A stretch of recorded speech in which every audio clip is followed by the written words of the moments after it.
we have arrived at quiz 3. And I think next week we have a film day and then the midterm, right? So you've got a little bit of a breather between, unlike my US people who they literally just had their quiz and their midterm opens today. Yeah. So that is good. But in any case, quiz 3 first. And looks like for this one, you have read or will read one of the comparative essays, this one on history and the environment. And even though I didn't really, yeah. Oh, I was going to ask what page was that? Does anybody have textbook in front of them? I don't either, okay. It would be in the chapter on the Americas. If you look on the schedule, let's see. I can pull up the schedule here and tell you at least what chapter it is.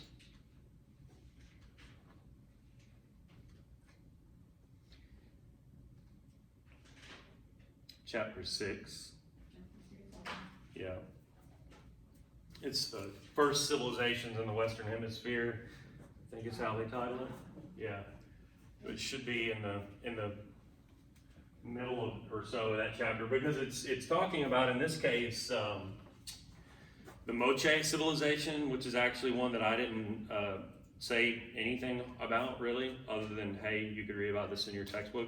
When we moved to South America, I kind of focused on the Incas, but the Moche would be one of the earlier civilizations.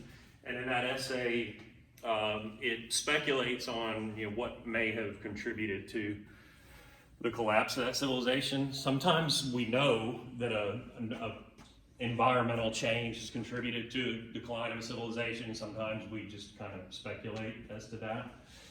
And that's what they do here. So you should be aware of what it is they're saying might well have caused the decline there of the Moche civilization. And in that same essay, they talk about climate change, sort of more broadly, and kind of assess, like, generally speaking, these can be the effects of climate change. And I think the point being that even though we are aware in our own day and time of the many different negative impacts of climate change, that they actually postulate in there that there can occasionally be positive net effects of climate change. So just be paying attention to that. And the next one, which is, in chapter 7, comparative essay in that chapter is on trade and civilization. And they talk about the major trade routes throughout Eurasia, the Eastern Hemisphere, some of which, or at least one of which, two, I guess, connect eventually with parts of Africa. But they discuss in that essay what all is making its way across those trade routes. And I would have you consider that it's not necessarily, they're not going to just talk about the trade goods, and you know that I'll occasionally throw out there so-and-so traded X, Y, and Z, and they received from fill-in-the-blank place X, Y, and Z, but they're going to talk about the impact of trade connections sort of beyond that, if you will. As people are going to and fro, they're carrying with them more than just the goods which they're trading. Also, kind of pay attention, they talk about at least 3 sort of major different trade routes. And in here we talked about the Silk Road, obviously. We talked about some of the seaborne trade. We talked about the caravan trade, right? So just be aware, and I love geography, so be aware of where those routes run. So that if you were to see a list of trade routes, you would be able to point out, out of 4, like, wait, no, I know there wasn't a trade route that ran through there. That wasn't one of the major ones. I recognize this one and this one and this one.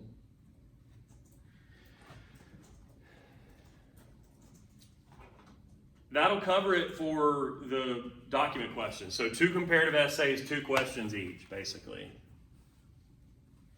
And that leaves you with lecture questions from There was the first civilizations in Western Hemisphere lecture, which corresponds to chapter 6, right? And after that, we had Muhammad and the rise of Islam, which corresponded with chapter 7. And then we had our first civilizations in sub-Saharan Africa lecture that was corresponding with chapter 8. So you can probably guess there'll be a couple of questions from each of those. Now, whereas I kind of skipped over Corral and Moche in South America, we did sort of walk through in Mesoamerica, Central America, Mexico, each of the sort of early civilizations that lead up to the Aztecs. So you should be familiar with the basic characteristics of civilizations that arise in early Mesoamerica, not just the Aztecs. So we talked about the Olmecs, the Toltecs. We talked about before that the civilization that centered around, you remember Teotihuacan, the pyramids of the sun and the moon, the Avenue of the Dead, right? That the Aztecs discover as ruins later and have this connection with those people. You should be familiar with that civilization. Of course, with the Aztecs themselves. And two, because I did go into at least some detail about the Mayans as well, which I didn't mention in that list there, Olmecs, Teotihuacan, Toltecs, Zapotecs, Mayans, but who had declined by the time of the Aztecs, but were still important and they're important connections. So you should be able to sort of do a compare and contrast of the Aztec civilization and any one of those other ones, but maybe especially Teotihuacan or the Mayans.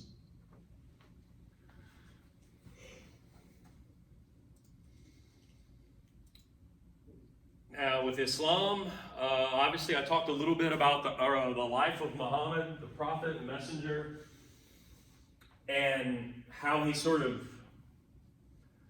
builds his following. And we talked about the key characteristic of Islam, that the sort of state was built to serve the spreading of the religion. And for Muhammad in the earliest days, in order for him to achieve what he wanted to achieve, which is to have a sort of home base at Mecca, remember he was basically run out of Mecca, he needed an army. And so I told that story of how he is kicked out more or less of Mecca, close relatives, associates of his are killed, but he builds an army elsewhere. You should know where that is, by the way. And then returns and takes Mecca and destroys all of the other stones and idols at the Kaaba, and the central stone of the Kaaba itself becomes the holiest site in Islam. You should be familiar with the parameters of that sort of origin story.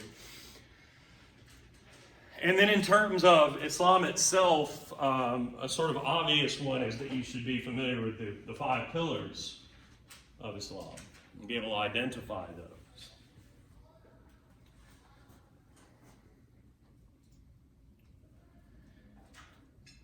And then from the Africa lecture, we talked about, I overlapped a little bit with the very first lecture where I talked about the Egyptian civilization of the Pharaohs, because in that lecture I talked about Nubia farther up the Nile, and that there you have civilizations that develop as at Kush and Meroe, and then later from Ethiopia, Axum.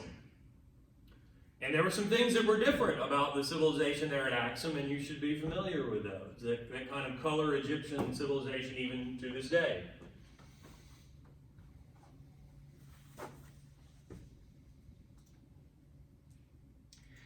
And we also, for a little bit further south of that, modern-day Kenya and Tanzania, talked about Swahili culture. You should be familiar with the sort of major characteristic of Swahili culture, or where Swahili culture comes from. And then we sort of moved and spent a good chunk of time in sub-Saharan West Africa, because that's where, in the several hundred years prior to European arrival, we had 3 major kingdoms or empires that thrived there, beginning with ancient Ghana, followed by Mali, and then followed by Songhai. So you should be familiar with what I lectured on in terms of those three civilizations, which would overlap significantly with what you have in your textbook. Although I think we actually went a little bit slightly more thoroughly into a couple of those than the book maybe even does. And that will have you covered. That is what you'll need for quiz 3. And then we'll kind of do a reset, have an easy film day, and by the time we get around to the end of next week, be ready for the midterm. All good? Is the midterm online or is it? Yeah, it'll be, if this is a class that I accidentally posted a study guide from a year or two ago that was like, bring a Scantron and blah, blah, blah. Obviously, that's not going to be the case. It'll be the same as the quizzes, just longer, and of course, you'll have more time. There won't be any questions from the essays and documents and whatnot. It'll be strictly lecture questions, mix of short answer and multiple choice. So, really, the thing to take away from that study guide then is just the terms list, which will guide you. And all of those terms are taken directly from the PowerPoint outline. So there's nothing in there that's like a curveball out of the textbook that I didn't talk about in here in lecture. So, make sense? Would it have to go over previous quizzes or no? Say again? Would it have to go over previous quizzes? Are we gonna have to? She said would it help?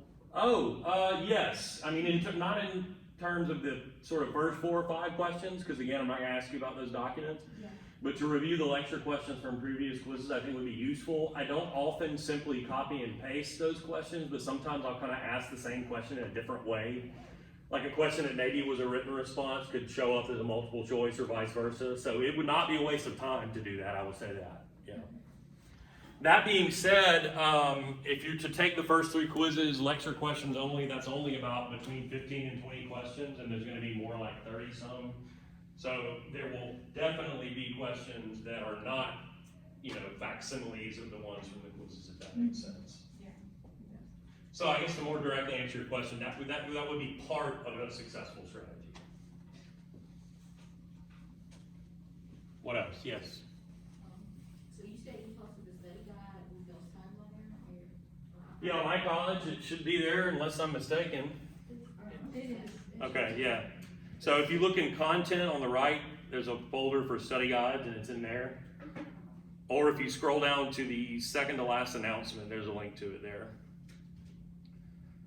And like I said, you can kind of ignore what's below the list of terms because not necessarily, because I do say, hey, by the way, there won't be multiple choice, or there won't be questions on the comparative essays, and it says it'll be 50 I need to post a correction. That's too much misinformation. So I'll do that. So just for now, just use the list of terms and kind of disregard the rest of it. That makes sense? Mm-hmm. Yeah. How much time do we get?